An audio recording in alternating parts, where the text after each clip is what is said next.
Addiction's a highly stigmatized disease, and our patients experience stigma on so many different levels and so many different aspects of their life, and so much of it shouldn't happen. So the patient arrived at the pharmacy needing to pick up his prescription. He looked disheveled. I think he was on the phone and he was trying to get it early, and the pharmacist was sort of reacting to his appearance.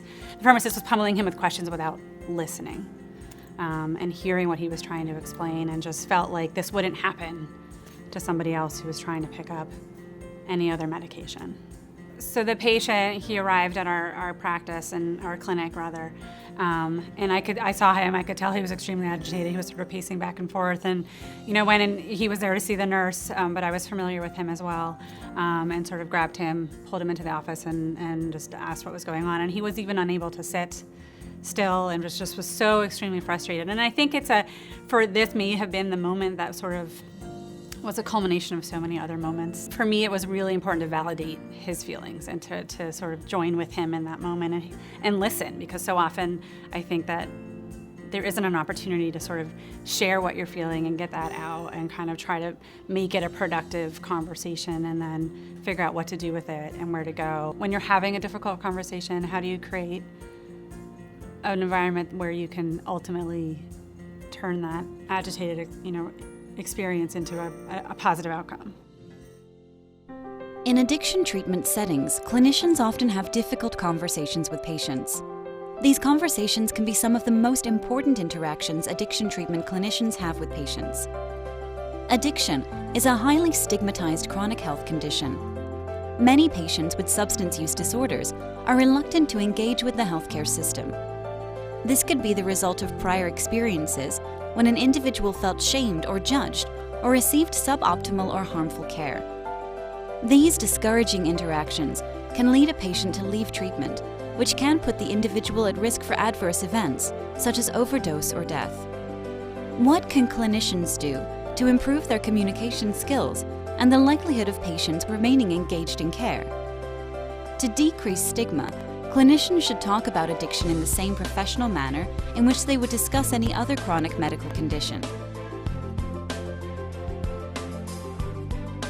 For example, a provider might say person with a substance use disorder rather than addict, to emphasize that the patient is not being defined by his or her medical condition. Clinicians should be mindful of the way thoughts and feelings are communicated through word choice, body language, and whether or not a clinician's own biases establish a safe environment that allows communication to flow in both directions. Addiction is a chronic disease.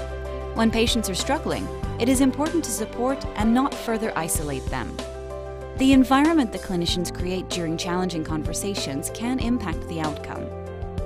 By taking an open posture and using a calm and even tone of voice, clinicians can create an atmosphere that is more likely to ease a patient's anxiety. Clinicians should ask permission before beginning a discussion about a sensitive topic with a patient.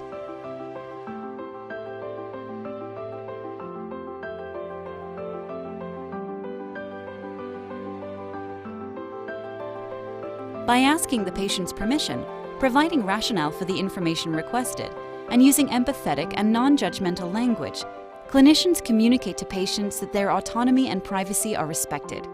Let's say a patient on buprenorphine comes in for a visit.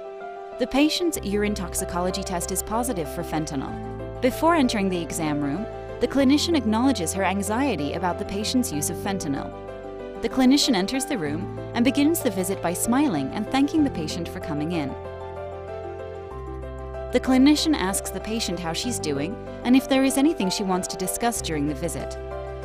The clinician then asks for permission to review her treatment progress together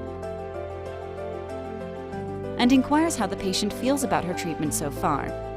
The patient discloses that she used heroin a few times in the past 2 weeks.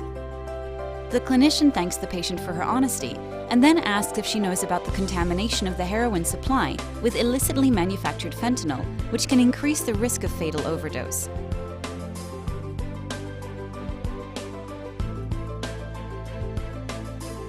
In an effort to encourage the patient to discuss her recent use, the clinician asks her about why she uses heroin.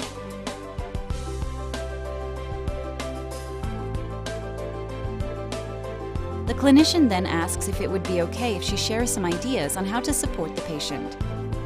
The clinician shares that due to her concern for the patient's safety, she would like the patient to come in for visits more frequently so the team can support her recovery.